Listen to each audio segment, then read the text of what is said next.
Hello student, today in scientific management topic I am going to discuss the next topic, that is scientific techniques of F.W. Taylor along with CBSE exam asked question in the previous years. इस video में मैं scientific techniques of F.W. Taylor के बारे में discuss करूँगा। साथ ही साथ जितने भी टेक्निक्स हैं उस पे बेस्ड जितने भी प्रीवियस ईयर्स में CBSE एग्ज़ाम में क्वेश्चंस पूछे गए हैं उसे भी डिस्कस करेंगे।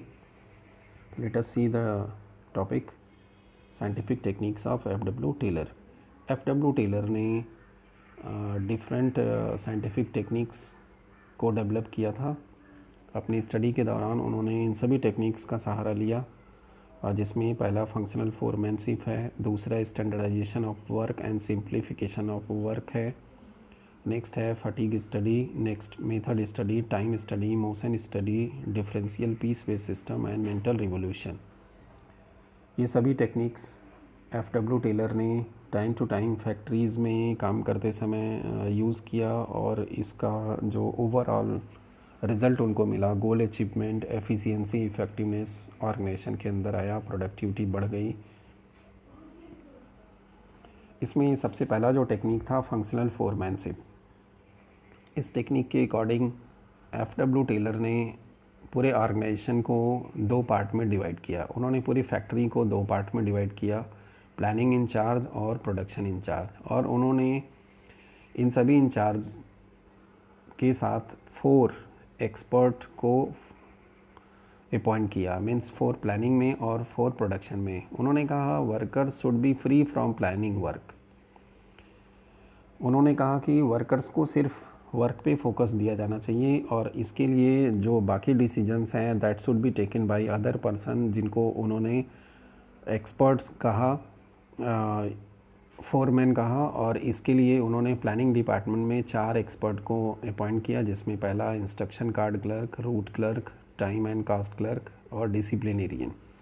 इसी तरह प्रोडक्शन इंचार्ज के अंदर उन्होंने speed boss, gang boss, repair boss और इंस्पेक्टर को अपॉइंट किया, और इनको सजेस्ट किया कि ये सभी लोग वर्कर्स को टाइम टू टाइम वर्क को कैसे करना उससे रिलेटेड गाइडलाइंस देंगे, जिससे कि वर्कर्स अपने काम को बहुत अच्छे तरीके से within the time efficiency and effectiveness के साथ कर सके। Functional foremanship is an extension of the principle of division of work and specialisation. F.W. Taylor का ये टेक्निक जो है फ्यूल के principle of division of work का एक्सटेंशन है। Each worker will have to take order from 8 foreman. इसमें Taylor ने कहा कि एक वर्कर को 8 फोरमैन से ऑर्डर मिलना चाहिए इन रिलेटेड प्रोसेस और फंक्शंस ऑफ प्रोडक्शन। जो भी रिलेटेड प्रोसेस एक्टिविटीज़ उसको करना है, उससे रिलेटेड जो भी एक्टिविटीज़ करनी है उससे रिलेटेड जो ऑर्डर मिलने चाहिए उसको 8 वर्कर से मिलने चाहिए, 8 फोरमैन से वर्कर को मिलना चाहिए। जैसा आपने पिछले स्लाइड में देखा कि प्लानिंग और प्रोडक्शन इंचार्ज के अंतर्गत उन्होंने 4 एक्सपर्ट्स को अपॉइंट किया। Taylor advocate separation of planning and production function. उन्होंने सेपरेट किया प्लानिंग फंक्शन को और प्रोडक्शन फंक्शन को। And under the factory manager there was a planning incharge and a production incharge. Under planning incharge 4 foremen would concentrate on planning the job of workers, and under production in charge 4 foremen would involve themselves in execution of job। इसमें Taylor ने planning in charge के under में 4 foreman को appoint किया, और उसी तरह production में भी 4 फोरमैन को अपॉइंट किया, जो कि जॉब को कंप्लीट करने में मदद करेंगे वर्कर्स की। अब ये जो इनका रोल इन्होंने दिया, जो 4 एक्सपर्ट इन्होंने प्लानिंग में और 4 प्रोडक्शन में जो इन्होंने अपॉइंट किया, इन सभी को जो वर्क दिया, तो सबसे पहले जो रिस्पॉन्सिबिलिटी या रोल है प्लानिंग इंचार्ज के अंडर में जो 4 एक्सपर्ट्स हैं उसमें इंस्ट्रक्शन कार्ड क्लर्क को उन्होंने कहा drafting instruction for the workers, means जो वर्क से related what instruction should be given to the worker that instruction should be passed by the instruction card clerk to their workers. Next is the route clerk. Route clerk is responsible for specifying the route of production. जो भी work है, job है, उसका क्या root होगा, क्या sequence होगा, उसको डिफ़ाइन करने के लिए या उसकी रिस्पॉन्सिबिलिटी दी गई रूट क्लर्क को, जो ये डिफ़ाइन करेगा कि what will be the sequence of steps and what will be the route of performing the job. इसको ये पहले से डिसाइड करेंगे। इसके बाद टाइम एंड कॉस्ट क्लर्क आता है। इसकी जो रिस्पॉन्सिबिलिटी दी गई that is preparing the time and cost sheet. ये टाइम डिसाइड करेंगे कि what will be the time to complete a job. ये पहले एडवांस में बताएंगे क्योंकि प्लानिंग डिपार्टमेंट के हैं तो इनका काम है एडवांस में ये सब कुछ डिसाइड करना। तो वर्कर्स को बताएंगे कि what will be the time to be taken to complete the job and as well as the cost sheet तैयार करेंगे जिसमें टोटल कॉस्ट ऑफ प्रोडक्शन क्या होगी इसके बारे में ये वर्कर्स को बताएंगे। डिसिप्लिनेरियन जो फोर्थ एक्सपर्ट होगा, फोरमैन होगा प्लानिंग डिपार्टमेंट का, ये इंश्योर करेगा कि ऑर्गेनाइजेशन के अंदर जो है वो डिसिप्लिन प्रॉपर मेंटेन किया जाता है। Means all rules and regulations are followed by each and every employees of the organisation.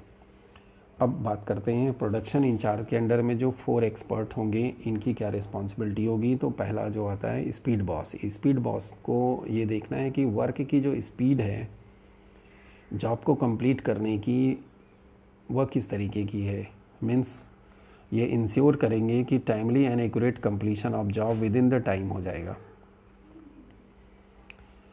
जो टाइम एंड कॉस्ट क्लर्क ने टाइम बताया उसके अकॉर्डिंग स्पीड बॉस जो है स्पीड को चेक करेगा कि जो वर्क हो रहा है यह टाइमली कंप्लीट हो रहा है कि नहीं हो रहा है, इसको इंश्योर करेंगे। गैंग बॉस, ये गैंग के पूरे बॉस होंगे। तो आप ध्यान देंगे कि जो गैंग बॉस होगा इसका मेन जो रिस्पॉन्सिबिलिटी है that is to ensure that all the resources and technology are available to perform the job, means keeping machines and tools etc ready for operation by the workers के लिए ये सभी machine, tools, raw material, everything ये provide करेंगे ताकि work को timely पूरा किया जा सके। रिपेयर बॉस नेम से ही ये क्लियर है कि इंश्योर करेंगे कि proper working condition of machines and tools, कि ऑल टूल्स इन ऑर्गेनाइजेशन और in working condition. And the last foreman is inspector. He will ensure that to check the quality of work.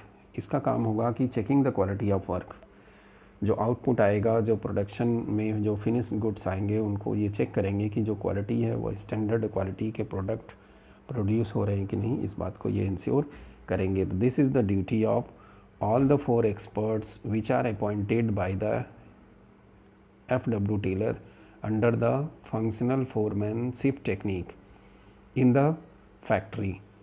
These are the 4 in the planning department and in production department, these 4।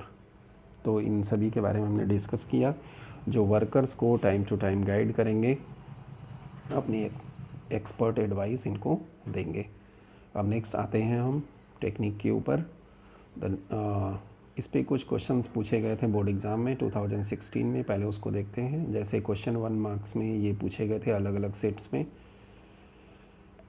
पहला जो question था state the role of route clerk of functional foremanship. जैसा हमने बताया route clerk का जो duty है that is to define the route और सीक्वेंस ऑफ जॉब। और फिर सेकंड क्वेश्चन था नेक्स्ट सेट में रोल ऑफ इंस्पेक्टर। इंस्पेक्टर जो क्वालिटी को चेक करेगा, इंश्योर करेगा कि स्टैंडर्ड क्वालिटी का आउटपुट प्रोड्यूस किया जा रहा है। और फिर गैंग बॉस, जैसा हमने बताया आपको कि फंक्शनल फोरमैनशिप में गैंग बॉस जो कि प्रोडक्शन इंचार्ज के अंडर में होगा, इसकी रिस्पॉन्सिबिलिटी होगी raw materials means all the resources must be provided to the workers to complete the work. तो 1 by 1 सभी के CBSE सजेस्टेड आंसर्स को देख लेते हैं। The role of route clerk as a foreman in functional foremanship is to specify the route of production. Inspector, the role of inspector as a foreman in functional foremanship is to check the quality of work. And the role of gang boss as a foreman in functional foremanship is to keep machines and tools ready for operation by the workers. तो these are the answer. और ये सभी question 1 marks में पूछे गए थे अलग अलग सेट्स में। अब आगे बढ़ते हैं। Next, techniques of scientific management, standardization and simplification of work. इसमें F.W. टेलर ने कहा standardization refers to the process of setting standard for every business activity. It can be simplification of process, raw material, time, product, machinery, methods और working condition. F.W. Taylor ने कहा अगर आप standardisation चाहते हैं तो आपको बिजनेस की हर एक्टिविटीज़ के अंदर स्टैंडर्डाइजेशन होना चाहिए। और इसमें उन्होंने कहा कि इसमें जो भी प्रोसेस फॉलो करते हैं वर्क को कंप्लीट करने के, that must be also the standard type of process. Raw material standard होना चाहिए, स्टैंडर्ड टाइम होना चाहिए, प्रोडक्ट की क्वालिटी स्टैंडर्ड होनी चाहिए, स्टैंडर्ड टाइप की मशीनरी होनी चाहिए, मेथड जो हमें यूज़ करना चाहिए दैट बेस्ट मेथड होना चाहिए, और स्टैंडर्ड वर्किंग कंडीशन होना चाहिए, मीन्स गुड वर्किंग कंडीशन होनी चाहिए। तभी हम स्टैंडर्ड आउटपुट ऑर्गेनाइजेशन के अंदर ले आने में सफल होंगे, अदरवाइज स्टैंडर्ड आउटपुट हम नहीं ले आ पाएंगे। The objective of standardisation are to reduce a given line और product to fix types, size and characteristics. Second जो ऑब्जेक्टिव है, to establish interchangeability of manufactured part and products. Third objective is to establish standard of excellence and quality in materials. And the last is to establish standard of performance of man and machine. Taylor कहते हैं कि standardisation की जो objective है इसमें जो different line of product अगर हम वाइड वैरायटी में करते हैं तो उसको रिड्यूस करना चाहिए, तभी हम स्टैंडर्डाइजेशन ले आ सकते हैं। साथ में मैन्युफैक्चर्ड पार्ट्स और जो प्रोडक्ट हैं उसमें ये इंटरचेंजेबिलिटी को इस्टेब्लिश किया जाना चाहिए, स्टैंडर्ड क्वालिटी का मटेरियल यूज़ किया जाना चाहिए, और मैन एंड मशीन दोनों की जो स्टैंडर्ड परफॉर्मेंस है उसको सेट किया जाना चाहिए, तभी हमको ऑर्गेनाइजेशन के अंदर स्टैंडर्डाइजेशन मिलेगा। साथ में जो दूसरा टर्म है सिंप्लीफिकेशन ऑफ वर्क, इसके अंतर्गत टेलर ने कहा simplification emphasises on elimination of unnecessary diversity of product and types. Simplification में इन्होंने कहा बहुत वाइड वैरायटी ऑफ प्रोडक्ट्स लेके नहीं ऑर्गेनाइजेशन को चलना चाहिए, बल्कि उसमें अगर बहुत वाइड वैरायटी है तो उसको एलिमिनेट करना चाहिए और हमें उतनी ही वैरायटीज़ के ऊपर काम करना चाहिए जिसको हम बहुत अच्छे से प्रोड्यूस कर सकें, स्टैंडर्ड क्वालिटी का प्रोडक्ट बना सकें। क्योंकि if we go for more varieties it needs more inventory, more machinery, more labour cost etcetera. Taylor कहते हैं कि अगर हम वाइड वैरायटी ऑफ प्रोडक्ट की तरफ जाएंगे, मोर वैरायटी ऑफ प्रोडक्ट की तरफ जाएंगे, तो इसके लिए हमें अलग अलग प्रोडक्ट के लिए अलग अलग इन्वेंट्री की ज़रूरत पड़ेगी, अलग अलग तरह की मशीनरी की ज़रूरत पड़ेगी, क्योंकि जब प्रोडक्ट का नेचर होगा तो अलग तरह की मशीनरी से ही प्रोड्यूस होगा और अलग अलग तरह के लेबर चाहिए, जिससे हमारा कॉस्ट भी इंक्रीज़ होगा। तो इसलिए जो है हमें अपने वर्क के अंदर सिंप्लीफिकेशन को फॉलो किया जाना चाहिए, अननेसेसरी जो वैरायटीज़ है उसको रिड्यूस करना चाहिए, और अगर हम ऐसा करते हैं तो it will help in improving the quality and reducing cost, और इसका जो रिज़ल्ट होगा कि ये हमें मदद करेगा अपनी क्वालिटी को इम्प्रूव करने में और कॉस्ट को रिड्यूस करने में। तो this was the second techniques of scientific management that is known as standardization and simplification of work. Next आते हैं मेथड स्टडी। मेथड स्टडी में F.W. टेलर ने बेस्ट मेथड को फाइंड करने की बात किया। The objective of method study is to find out one best way of doing the job. Taylor ने कहा मेथड स्टडी का जो ऑब्जेक्टिव है बेस्ट मेथड को फाइंड करना, ताकि जॉब को बेस्ट मेथड के ही द्वारा ही पूरा किया जाए। There are various methods of doing the job. कहते हैं कि एक काम को करने के बहुत सारे तरीके होते हैं, but to determine the best way there are several parameters. उन्होंने कहा कि ये डिसाइड करना कि ये बेस्ट मेथड है कि नहीं, बहुत सारे पैरामीटर्स हैं right from procurement of raw materials till the final product is delivered to the customer, every activity is part of method study. ये कहते हैं रॉ मटेरियल्स को ले आने से और कस्टमर तक फाइनल प्रोडक्ट को पहुंचाने तक सभी जो एक्टिविटीज़ हैं वो मेथड स्टडी का पार्ट हैं. तो इसमें हमें हर जगह पे ये देखना है कि रॉ मटेरियल हम अच्छे तरीके से रिसीव करें, कस्टमर तक गुड्स को बेस्ट मेथड के थ्रू ही पहुंचाएं. तो इसके लिए उन्होंने मेथड स्टडी किया. The overall aim of method study is the overall aim is of method study is to find the best way of doing the job so as to minimize the cost of production and maximize the quality and satisfaction of customer. Taylor कहते हैं कि जो main aim है method study का, best method को find करना ताकि ये कॉस्ट को मिनिमाइज़ करे, जो कॉस्ट ऑफ प्रोडक्शन है उसको मिनिमाइज़ करे और क्वालिटी को मैक्सिमाइज़ करे, कस्टमर के सेटिस्फेक्शन को मैक्सिमाइज़ करे. तो this is the technique of method study. Next जो टेक्निक है मोशन स्टडी. मोशन स्टडी में एफ.डब्ल्यू. टेलर ने कहा कि वर्कर्स जब ऑर्गेनाइजेशन के अंदर काम करने के लिए आते हैं तो उन्होंने ऑब्ज़र्व किया कि वर्कर्स के बहुत सारे मोमेंट्स जो होते हैं वो अनप्रोडक्टिव मोमेंट्स होते हैं और काम को करते समय वो बहुत सारे जो मोमेंट्स होते हैं like lifting, putting object, sitting and changing position etcetera, इस तरह के मोमेंट को स्टडी किया और उन्होंने देखा कि इसमें बहुत सारे टाइम वेस्ट हो जाते हैं इस तरह के मोमेंट करने में जो कि अनप्रोडक्टिव मोमेंट्स होते हैं, which are undertaken while doing a typical job. Unnecessary moments are sought to be eliminated. Taylor कहते हैं कि जो अननेसेसरी मोमेंट्स हैं while performing the job it should be eliminated so that it takes less time to complete the job efficiently, ताकि कम से कम समय लगे job को एफिशिएंटली पूरा करने में. Taylor used movie camera to observe the moments of workers. Taylor ने इस स्टडी को कंडक्ट करते समय मूवी कैमरा का यूज़ किया ताकि वर्कर्स को ऑब्जर्व कर सकें कि उनका किस किस तरह का मोमेंट वर्क को परफॉर्म करते समय होता है. मेन जो पर्पज़ था मोशन स्टडी का that is to cut the unproductive moments of workers and increase the productive moments of workers so that the productivity can be increased. Taylor कहते हैं वर्कर्स जब एक फैक्ट्री के अंदर काम करता है, जैसे प्रोडक्शन डिपार्टमेंट में देखें तो टूल बॉक्स को उठाने में उसका जो मोमेंट है वह अननेसेसरी बहुत ज़्यादा होता है. तो इसलिए अननेसेसरी जो मोमेंट होता है during using the tool box, that type of moment must be reduced and productive moments should be increased. The objective of motion study is to identify wasteful or unnecessary moments and eliminate them to determine the best way of doing the particular job. जो इसका main objective है that is to identify, पहचानना wasteful और unnecessary motion और moments of workers और उनको eliminate करना, उनको दूर करना, उनको हटाना और डिटरमाइन करना best way of doing a particular job. उन्होंने जब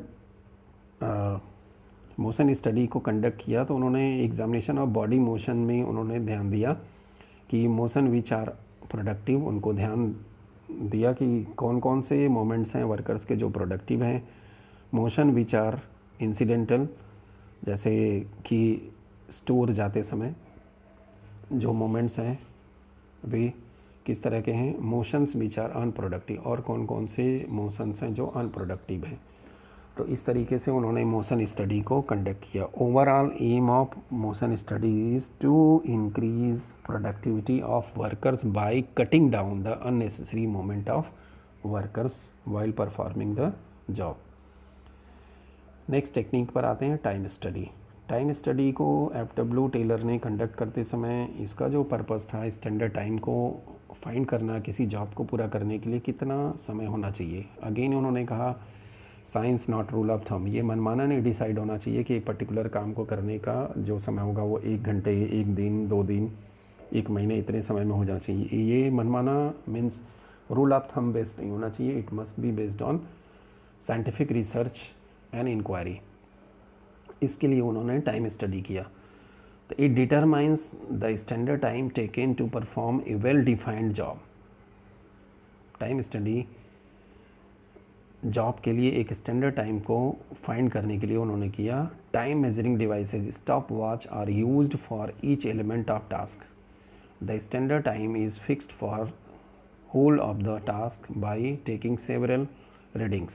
The method of time study will depend upon volume and frequency of the task, the cycle time of the operation and the time measurement cost.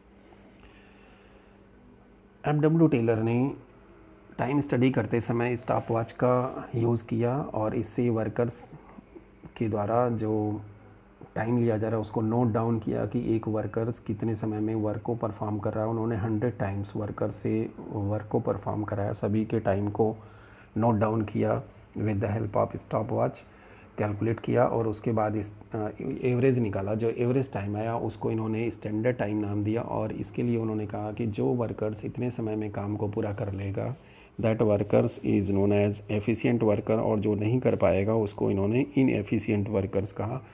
और जो लोग काम को पूरा नहीं कर पाएंगे समय के अंदर स्टैंडर्ड टाइम में, तो उसके लिए उन्होंने ट्रेनिंग प्रोवाइड करने की बात किया. जो मेन पर्पस था, ऑब्जेक्टिव था टाइम स्टडी का, that is to determine the standard time to perform a job. एक जॉब को परफॉर्म करने के लिए कितना स्टैंडर्ड टाइम लगना चाहिए. दूसरा, setting of standard target for workers. एक वर्कर्स को एक पर्टिकुलर समय में कितना टारगेट अचीव कर लेना चाहिए. तीसरा,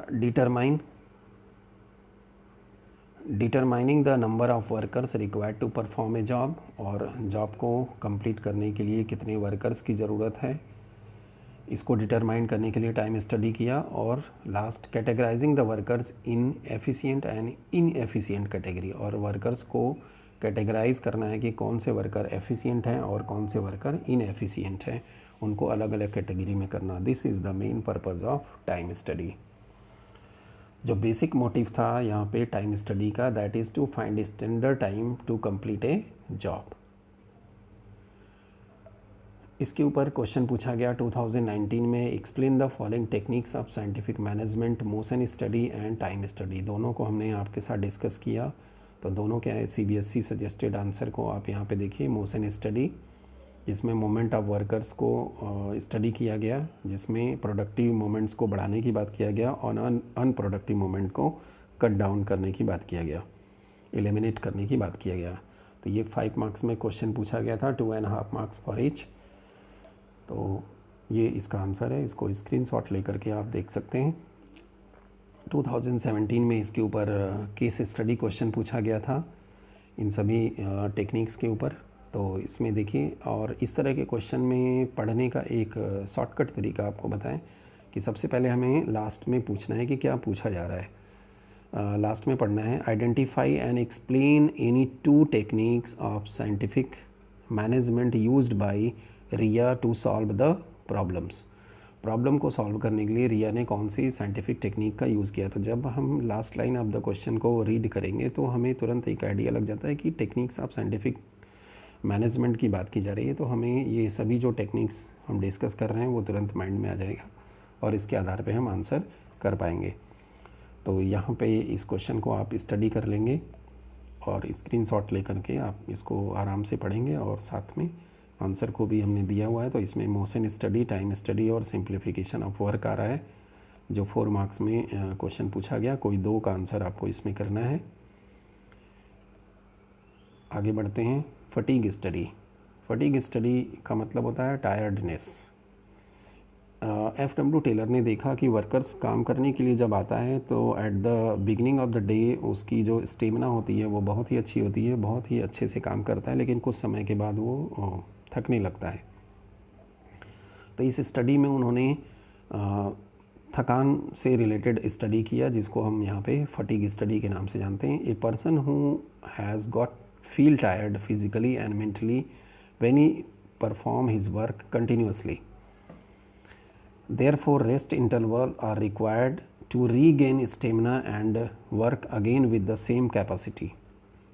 टेलर कहते हैं कि एक पर्सन अगर लगातार काम करता है तो कुछ देर के बाद वो फिज़िकली और मेंटली दोनों तरह से थक जाता है और उस समय उसको रेस्ट इंटरवल दिया जाना चाहिए ताकि फिर से वो अपनी एनर्जी को रीगेन करे, स्टेमिना को रीगेन करे और वर्क को उसी तरीके से पूरा करना शुरू करे, उसी तरीके से करना स्टार्ट करे जिस कैपेसिटी से वो स्टार्टिंग में वर्क को कर रहा था।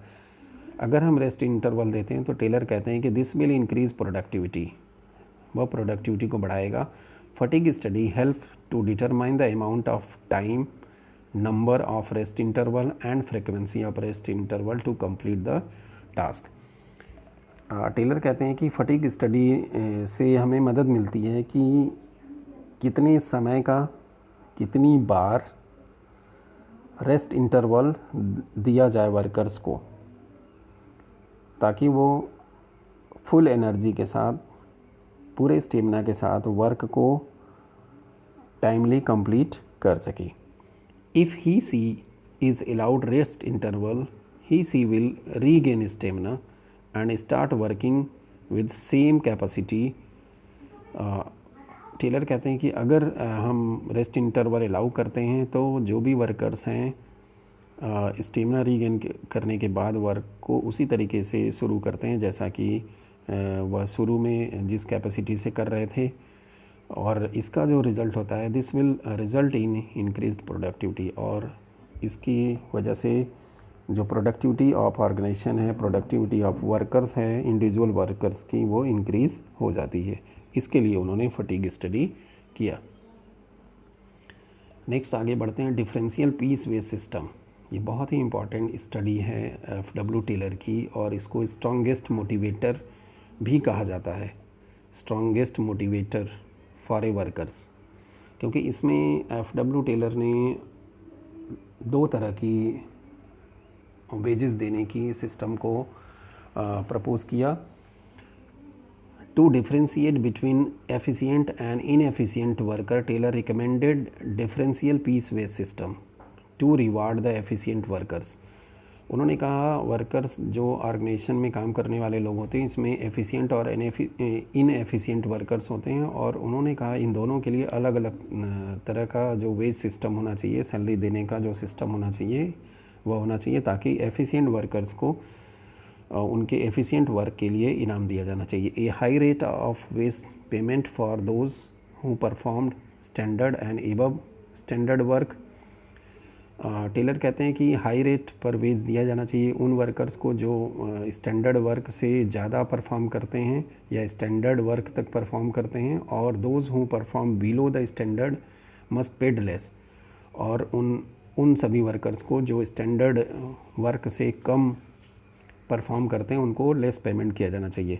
ही wanted to reward efficient worker, और वो चाहते थे कि एफिशिएंट वर्कर्स को उनके एफिशिएंट वर्क के लिए रिवार्ड दिया जाए, because reward to the efficient workers motivates the less efficient ones to improve efficiency. और ऐसा करने से इसका जो रिज़ल्ट होता है कि ऑर्गेनाइजेशन में जो इनएफिशिएंट वर्कर था, जो स्टैंडर्ड टारगेट को पूरा नहीं कर पा रहा था और उसकी वजह से उसे लेस वेज पेमेंट किया जा रहा था, वह मोटिवेट होने लगता है और धीरे धीरे अपनी एफिशिएंसी को इम्प्रूव करके वह भी एफिशिएंट बनने की कोशिश कर लेता है। इसीलिए इस टेक्निक को उन्होंने कहा कि this is the strongest motivator for a worker to reach standard performance, क्योंकि हर वर्कर्स की जो मेन टारगेट होता है अर्निंग करना, ज़्यादा से ज़्यादा अर्निंग करना, और अर्निंग करने के लिए वो किसी ऑर्गेनाइजेशन में काम करने के लिए आता है। तो इसलिए अगर इस तरह के पीस वेज सिस्टम को डेवलप किया जाए तो वर्कर्स डेफिनेटली मोटिवेट होगा और अपनी परफॉर्मेंस को इंक्रीज़ करेगा। इसको समझने के लिए हम एक एग्ज़ाम्पल के थ्रू भी आपको बताते हैं कि in this wage system there are two piece wage rate. इसमें दो रेट रखा गया, one for those workers who produce the standard output और मोर। पहला उन लोगों के लिए जो स्टैंडर्ड आउटपुट या टारगेट को अचीव करते हैं या उससे ज़्यादा करते हैं, और दूसरा उनके लिए जो स्टैंडर्ड आउटपुट से कम प्रोड्यूस करते हैं। इसमें वेजेस कैलकुलेट करने का जो फार्मूला दिया गया, wages is equal to actual output into wage rate. For example यहाँ पे हम लेते हैं कि गंगा लिमिटेड गिव्स 2 पर पीस इफ़ इन 1 day 50 और more units are produced, and ₹150 पर unit for less than 50 unit. तो जो स्टैंडर्ड टारगेट है वो 50 यूनिट्स है। इससे ज़्यादा जो प्रोड्यूस करेगा उसको ₹2 पर यूनिट मिलेगा, और जो इसे कम करेगा 1.5 रुपीज़ पर यूनिट उसको दिया जाएगा। तो ये हो जाएगा एफिशिएंट वर्कर्स के लिए, ये हो जाएगा इनएफिशिएंट वर्कर्स के लिए। अब मान लेते हैं कि दो वर्कर्स हैं, एक्स हैं और वाई है। एक्स ने 40 यूनिट प्रोड्यूस किया, मतलब लेस देन स्टैंडर्ड प्रोड्यूस किया, तो उसका जो रेट ऑफ वेजेस होगा वो 1.5 से होगा। Lower output into lower rate करेंगे तो यहाँ पे उसको 60 रुपीज़ मिलता है। और वाई ने प्रोड्यूस किया 70 यूनिट, अब 70 यूनिट प्रोड्यूस कर दिया तो मोर देन द टारगेट है, स्टैंडर्ड के ऊपर है, तो इसको 2 रुपीज़ से दिया जाएगा। तो 70 इंटू 2 किया, higher output into higher rate, तो उसे 140 मिला। और इन दोनों को अगर कंपैरिजन करते हैं तो यहाँ पे हम देखते हैं कि वाई को 80 रुपीज़ ज़्यादा मिल रहा है एक्स से, और जो आउटपुट में डिफरेंसेस हैं 40 टू 70, 30 यूनिट्स का जो दोनों में डिफरेंस है। तो the gap of 30 units only will amount to a loss of ₹82। X को 80 रुपीज़ का नुकसान हो रहा है। तो according to Taylor this loss will be the strongest motivator for the worker X to reach standard performance the next time. तो इस तरह के जो लॉस होते हैं वर्कर्स को, ये एक स्ट्रॉन्गेस्ट मोटिवेटर के तौर पे काम करते हैं, जिससे कि वो स्टैंडर्ड टारगेट की तरफ पहुंचने का पूरा प्रयास करेगा नेक्स्ट टाइम, ताकि उसे भी ज़्यादा से ज़्यादा वेजेस मिले। तो इसलिए उन्होंने डिफरेंशियल पीस वेज सिस्टम को डेवलप किया, क्योंकि it will definitely motivate the workers to earn more. अब नेक्स्ट आते हैं 2019 में इसके ऊपर एक क्वेश्चन पूछा गया, explain the following techniques of scientific management, fatigue study and differential piece wage system. तो अभी हमने आपसे डिस्कस किया, दोनों के आंसर को आप यहाँ पे देखेंगे। ये 5 मार्क्स में क्वेश्चन पूछा गया था, 2.5 ईच है, टोटल 5 मार्क्स का। ये इसका आंसर है फटीग स्टडी और डिफरेंशियल पीस वेज सिस्टम। आप इसको स्क्रीनशॉट लेके रीड कर सकते हैं, ऑलरेडी हमने डिस्कस कर लिया इसमें। नेक्स्ट आते हैं mental revolution. Mental revolution technique की बात टेलर ने हार्मोनी नॉट डिस्कार्ड वाले टॉपिक में साइंटिफिक प्रिंसिपल्स ऑफ मैनेजमेंट में बात किया था कि वर्कर्स और मैनेजर्स को अपने एटीट्यूड को चेंज करना चाहिए, और जिसको उन्होंने नाम दिया था मेंटल रिवोल्यूशन, मानसिक क्रांति। Mental revolution involves A change in the attitude of workers and management towards one another from competition to cooperation। Taylor कहते हैं कि मेंटल रिवोल्यूशन जो है वो एटीट्यूड में चेंज करने की बात करता है वर्कर्स और मैनेजमेंट को एक दूसरे के प्रति, और कहते हैं कि दोनों के बीच में कंपटीशन नहीं होना चाहिए, राइवलरी नहीं होनी चाहिए, बल्कि कोऑपरेशन होना चाहिए, एक दूसरे का सहयोग करना चाहिए। Both should realise that they require one another, और दोनों को ये फील करना चाहिए कि एक दूसरे की ज़रूरत दोनों को है।